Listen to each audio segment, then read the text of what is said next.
And Cecilia, all you. Thanks, Ryan. So I'm Cecilia Woodworth. I work in the Division of Rental Assistance at DHCD. I'm Assistant Director in charge of state programs. Do you want to introduce yourself, Stephanie? Hi, good afternoon, everyone. I'm Stephanie Cox. I'm the Executive Director of the Regional Housing Network of Massachusetts. And we represent 9 of the 11 regional administering agencies who administer RAFT and all of the housing consumer education centers across the state, which we'll be talking about. So happy to be here and connect on any questions that folks may have. All right. So, Ryan already did the housekeeping, so we're just gonna run through the HCEC agencies, what they do, what to expect when you contact them, the different service and referral areas that they cover, and then the additional services under the Eviction Diversion Initiative. So the HCECs are Housing Consumer Education Centers. The main website for them is masshousinginfo.org, and there's also an 800 number. Masshousinginfo.org has a ton of really helpful information on it, in addition to a specific COVID page that talks about RAFT and IRMA. So if folks have questions, that's a great starting resource, and then it can also connect you directly to the local HCEC. So the historic or traditional 9 HCECs, the ones that have been around for years, are the 9 regional agencies. All of these agencies also administer RAFT and IRMA. Central Massachusetts Housing Alliance and LHAND are also doing some HCEC services under EDI, but I'll talk about that a little bit later. So what do the HCECs do? They're basically the housing emergency rooms in Massachusetts. So if anyone has a housing related question and they're not sure where to go, the HCECs are the great place to start first. So they can really answer questions on anything related to housing. And if they can't answer questions, they can refer people out to the appropriate place. All of the agencies also, like I said, administer RAFT and IRMA. And so they're a great framework for connecting people to those programs in addition to local programs.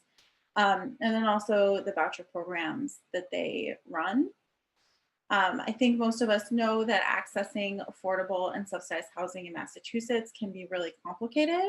And so HCECs are a great place to go to help constituents who need to access affordable housing know where to apply, or even how to apply or how to find units. And then important to what's going on right now, they can really educate people about their rights and responsibilities, both as tenants and as a landlord. And then when an HCEC can't provide the answers, they can always refer people out to specialists, such as legal aid. And that said, HCECs serve sort of any population related to housing. So both families and individuals experiencing homelessness, tenants, landlords, they can work with prospective home buyers, especially first-time or low-income home buyers, and then also homeowners. So to connect to your local HCEC, this is a screenshot from masshousinginfo.org. Once you pick your town, the website will take you directly to that agency's website. There's also a map which sort of shows the regions as they are traditionally and the agency's main office. Especially before COVID, a lot of the agencies had other locations where you could access services. And you can also do things over the phone or email, so folks don't necessarily need to go to the towns listed on the website. You can also find your local HCEC on different resource locators on DHCD's website. And the same page that tells you who will administer RAFT and IRMA for you will also tell you who you can contact for your HCEC. So there's lots of ways to find the correct agency. So during non-COVID times, all of the regional agencies and HCECs had walk-in business hours. a lot of them don't anymore. I think there's one that might be doing walk-ins. So right now, call and email is definitely best. They're all answering the phones during normal business hours, and they'll return voicemails if you have to leave a message. If you are going to leave a message with the HCEC, it's really important to leave a phone number that can accept calls and voicemails, and that people can get the voicemail just to know that they got the call back.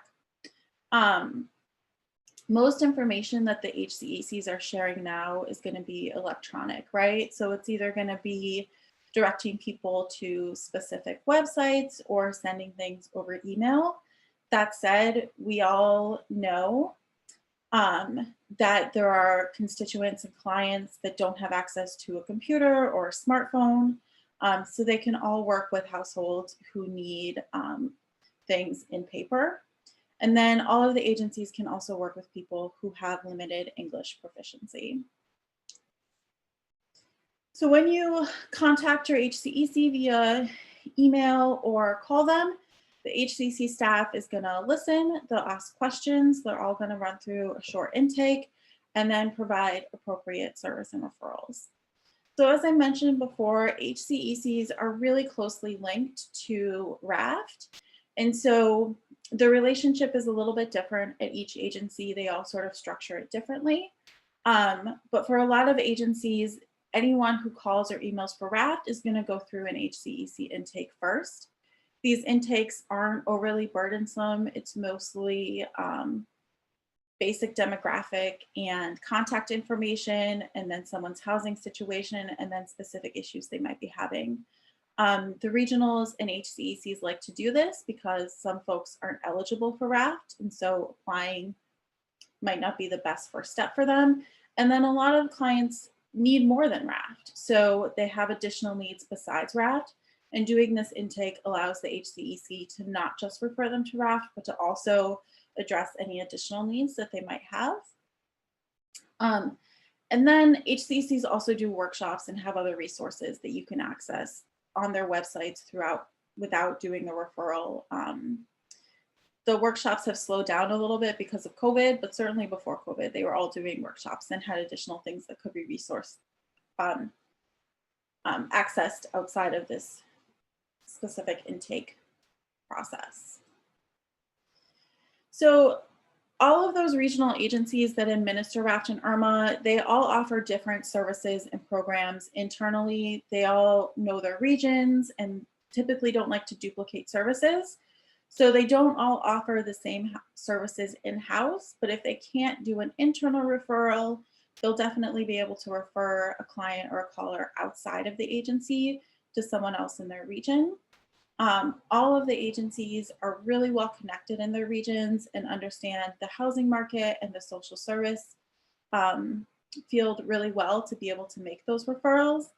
That said, at least now with the basic HCEC staff, clients will need to follow up on the referrals themselves or independently. I know that's an issue with some clients, but for most people, it's just helpful to know that they'll be given information and will need to follow up on that.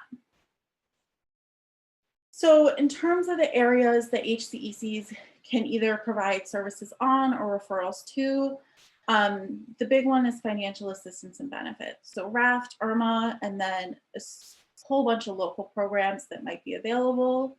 They'll do financial literacy resources. They can help people with fuel assistance and working with utility companies, whether that's negotiating a repayment agreement or working to get someone shut-off protection or reduced rates. They can provide information to folks experiencing food insecurity, so SNAP benefits, WIC, food pantry, childcare referrals, including where to access subsidized childcare, and then home-based and similar programs like that. As I mentioned, HCECs can provide a lot of information around housing search.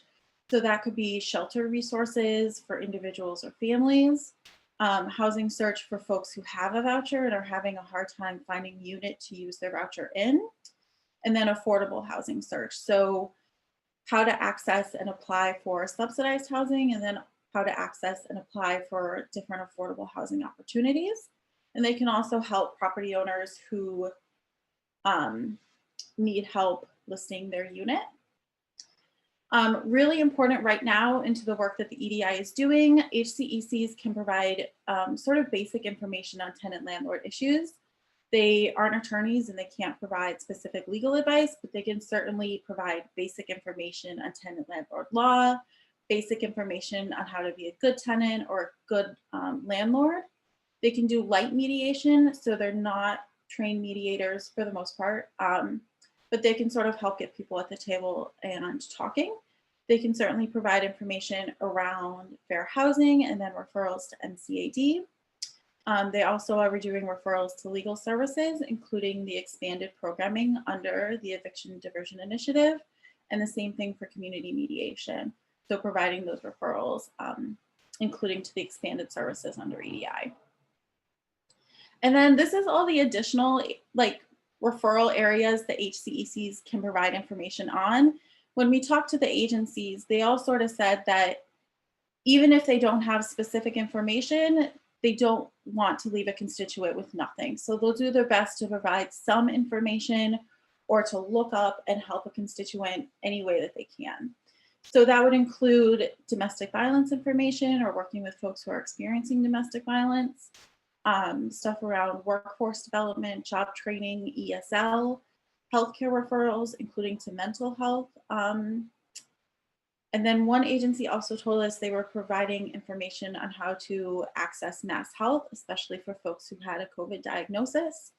They can do substance abuse referrals, homebuyer education for low income or first time homebuyers, and then referrals to TPP, including the expanded programming under EDI. So in terms of the HCEC's expansion under EDI, so the first bullet gives you an idea of how much the HCECs have grown this year. So the budget went from 3.75 million last year to 6.5 million this year. And almost all of that new staff is going, all of that new spending is going to new staff and supporting new staff. So there's really a commitment to the HCECs to hire to meet new demand. 1.25 million of that expansion is for service coordinators or sort of light case managers. And that's in quotation marks because DHCD is leaving it to the agencies to really define those positions and how they fit in within their agency. But these new positions and each agency should have at least one FTE. These new positions will offer enhanced services to really help constituents that have a lot of different needs navigate and connect all of those resources together. And whereas traditionally HCEC staff do not have the capacity to really do follow-up, these new staff members will be able to follow up within a couple of weeks to make sure that the client has accessed the resources that they need and connected to them or offer additional assistance.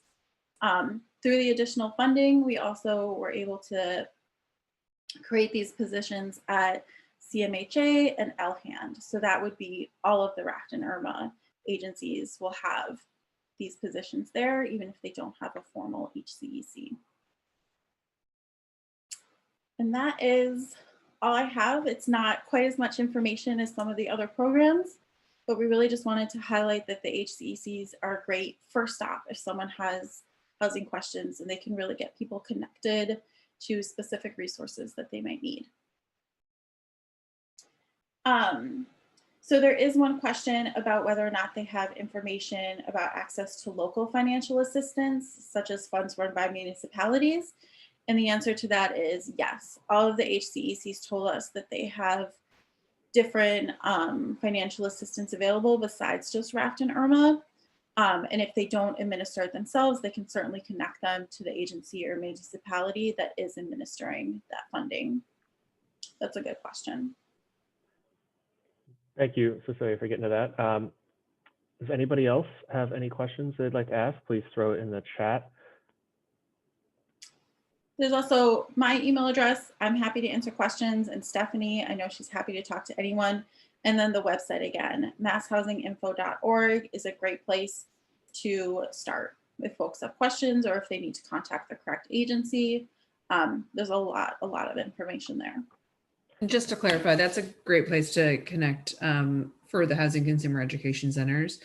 But for the purposes of the eviction diversion initiative, as Cecilia said, there are a couple of other organizations, LHAND and CMHA, which are providing some of these kind of connection points. And so probably the best starting point would be mahousinghelp.com, because that breaks it down by region.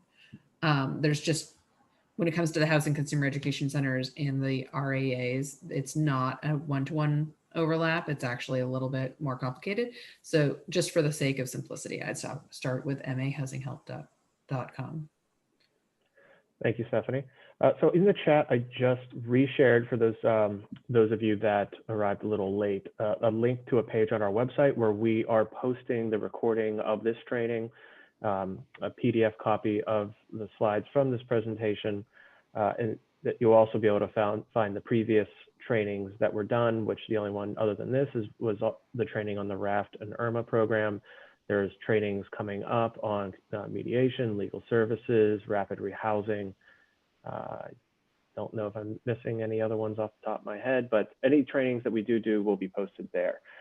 I will also send an email to those of you that got the invitation with this, mainly the PDF of this presentation and a link to the video and the page where everything will be posted.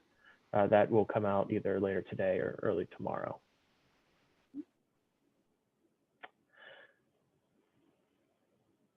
So I'll just say for folks who are kind of looking at this from the sort of flow chart of the Eviction Diversion Initiative, how is this kind of all going to work? Keeping in mind that when folks are going in via 211, a lot of times the first place that they're going is the Housing Consumer Education Center, where they're going to get evaluated and potentially sent to legal aid, to mediation, to TPP, and so on, as well as, you know, certainly to RAFT. And so the lion's share of the referrals, the information referrals, is simply, that's it. It's a referral. And what Cecilia was referring to in terms of that case manager light services, that's for a small subset of the population that is going to need a little bit more extra handholding and maybe need a warmer handoff to those agencies. And that's where sort of our shared connections are going to be important. So I wanted to kind of, you know, clarify that role, and where there's a need for more intense services that fit, you know, more within the scope of TPP, there'll be a handoff for that. Absolutely. Thanks, Stephanie. Thank you, Stephanie. Does anybody else have any questions they'd like to ask in the chat? I'll also put my email address in here in case anybody thinks of any questions after we end this, and you can send me an email directly and we'll try to get back to you as soon as possible. Otherwise, if there's no other questions, I think we'll let everybody go. I know we're all very busy these days, and let everybody get back to the work we're doing. Any parting thoughts, Stephanie or Cecilia? Yeah, I think the main parting thought is just to have that information available to be able to give to people and refer them to the HCECs to get connected to everything that they might need. Great. All right. Well, thank you so much, You're everyone. A great audience. Thanks. and thanks everyone for all the hard work that each of you are doing. This is a very extraordinary time, and we all appreciate it. Thank you. There is actually a question I want to flag that just popped in. Sorry, thank you. Can you tell us how you work with both tenants and landlords together? So that is a great question. Thank you for asking that. So traditionally, when it comes to the HCECs and the RAFT program, in normal times, there has been a degree of kind of back and forth in terms of being able to ascertain what will be a decent agreement, particularly under the, with the resources of RAFT. But the HCEC isn't necessarily conducting negotiation. There's maybe one that within our network that's out in the Berkshires that actually does that because they are actual mediators, trained mediators. But in terms of working with tenants and landlords, our role is, we're education centers. So our members provide education about people's rights as tenants, but also information on the landlords as well. One of them, we're on the Cape where I'm from, has been doing a tenant, a landlord workshop in the past of kind of, how to be a good landlord, how to protect your asset, because we're trying to attract more landlords, more people to be year-round renters instead of seasonal renters.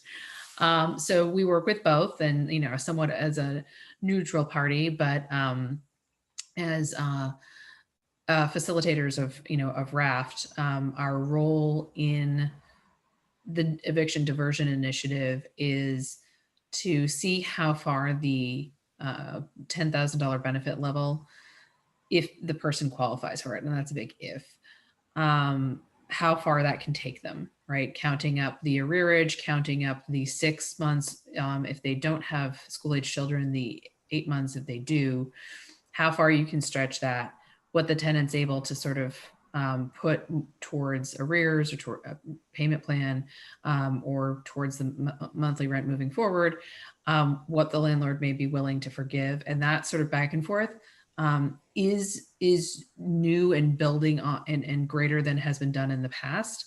And in all honesty, like that could lead to some slowdowns. So and where we're going to want to refer to mediation is where we just sort of run into a logjam. Like you can't get responsiveness, or there's just it's not easily resolved, because at this point, frankly, we need to be able to kind of be processing at high volume and being able to kind of move on to the next cases.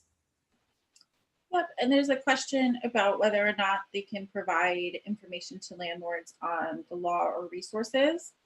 So I would say the HCECs can answer basic questions like, I want to evict my tenant, can I just lock them out? The answer, obviously, they could say no. And then if they said, well, specifically tell me how to evict a tenant, I think that would be when it would be a referral to someone who could provide specific legal advice. But they can certainly answer the basic landlord tenant questions. Some of them also have guides on their websites. So that information is out there. Thank you. There's one other question that just came in. The tenant is unable to contribute 30%, then what? Great question. That's a little fuzzy right now. So if the benefit level, okay, so if they're unable to contribute 30%, but the benefit level will get them to the 6 or 8 months, and say the arrearage is low, and or the landlord is willing to forgive the arrearage, and it still kind of checks all those boxes, then that is something that could still be approved.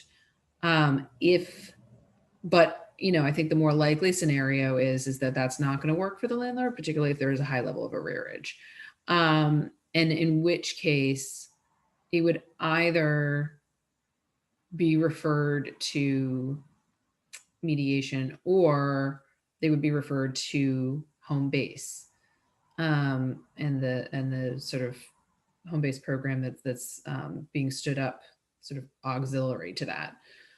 I don't know if anyone from DHCD wants to jump in. I'm not an expert, but there is a rapid rehousing training coming up in a couple of weeks. Everybody just give me 1 second. I can tell you when it is. Yeah, and that rapid rehousing is under the auspices of home base. Yeah, and that'll be on Thursday, November 19th at 3 p.m. So that's home base as a version of METAR, which is another rapid rehousing program that we're standing up, and SPI. Those are kind of the, if we are unable to help maintain a tenancy, we are also standing up resources to help rehouse people so that they do not enter our shelter system. But most of you should have already gotten the invite for that training, so please share that with your networks as well.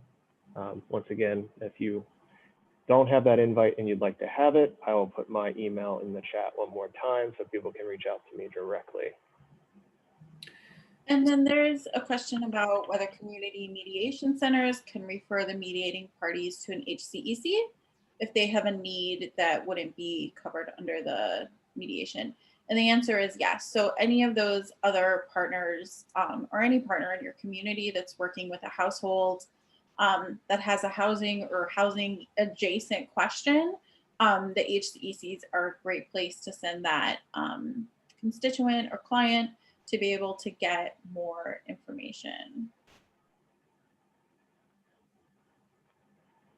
But I think the other thing, just in terms of expectation setting, that's always important to do. I mean, our agencies can help walk someone through how to apply for, say, long-term financial assistance, such as Section 8 or MRVP.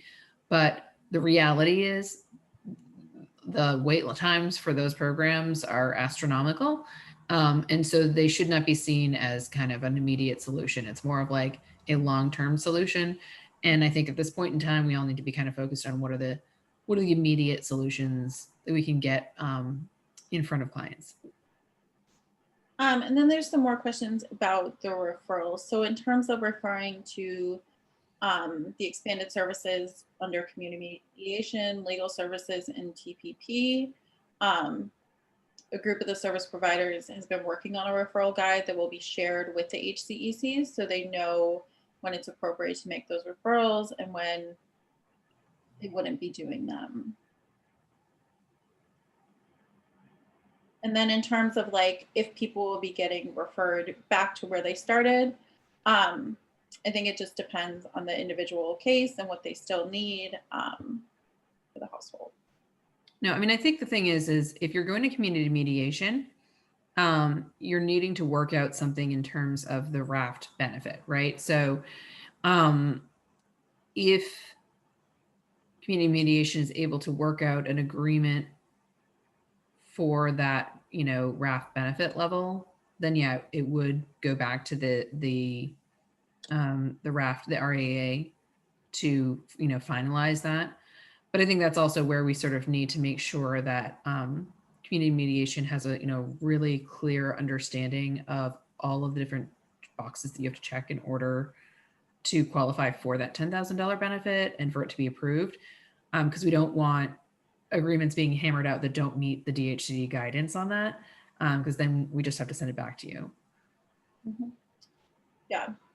But if you're doing community mediation with someone for a raft and you also see that they need food stamps and they could also benefit from fuel assistance, like that would be a perfect referral to the HCEC to get more information on those if you don't have them, even outside of the raft process, if there's additional needs that you see. Absolutely. Yeah, I mean, our agencies don't administer fuel assistance or food stamps, but they would know where you can go. Absolutely, yes. For those programs. But it's also, this is where it's good to make sure when we're having the regional meetings that folks are checking in, and to whatever degree we can make sure that everyone has the same kind of like list of local resources and kind of minimize the level of referrals. We're not ping-ponging people back and forth, and when they're in crisis and they're already feeling stressed. I think that would also be beneficial.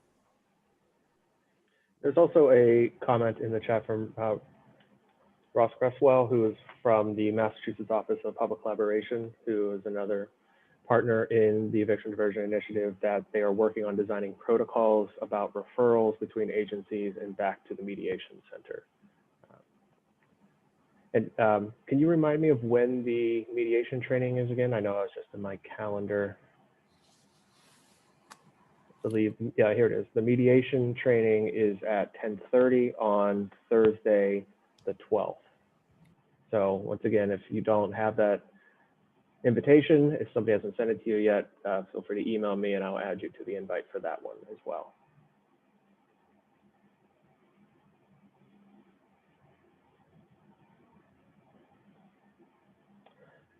And if there's last call for any other, oh, never mind, there we are. Are there concerns about resource shortages, denials following the massive flood of applications for EBT, home base, RAS, etc.?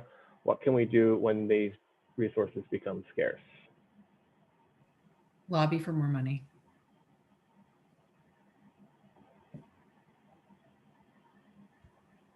So Sarah asked a question. Can you give us an example of types of cases you would not be referring to for mediation and where they would be referred to if not?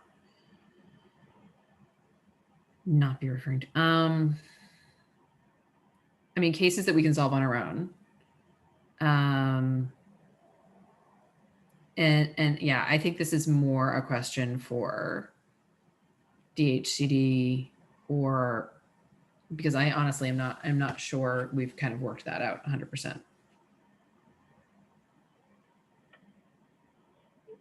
Yeah, I'm not sure either. And I think I would say that this is part of the regional conversation that will happen. So the TPP providers are going to be convening all of the providers who are a part of EDI on a regional basis. And this is exactly the kind of question that I think would be is planned to be on that first agenda, is sort of how does this referral process work in real time? How does it work given the resources in your region? Because every region is different and we can't at a state level sort of dictate you have to do it this way. That just doesn't make sense. So we're coming up with some basic guidelines. We're coming up with some basic resources around a referral form, maybe a shared waiver form that people can use. And we hope it makes the process easier, but ultimately we know that implementation is going to have to be localized. And there was another question that was answered, but I just want to throw it out there. The question was for whom is the mediation training? And the answer is it's an orientation for the housing agencies about community mediation. So it's really everybody that's doing some work as part of the Eviction Diversion Initiative to understand more about the mediation component. Essentially, that's what this entire series of trainings is intended to do. It's intended to give an overview of each of the different components of the Eviction Diversion Initiative. So for those who are not a part of one particular program element, they can learn about all the others. And that is why we are recording these and posting them to that website that I have shared, both for you to refer back to if you have any questions, or for any new staff that you might be bringing on over the next couple of months to help bring them up to speed. These are really resources just to help educate everybody and to make sure that we all know what everybody else is doing.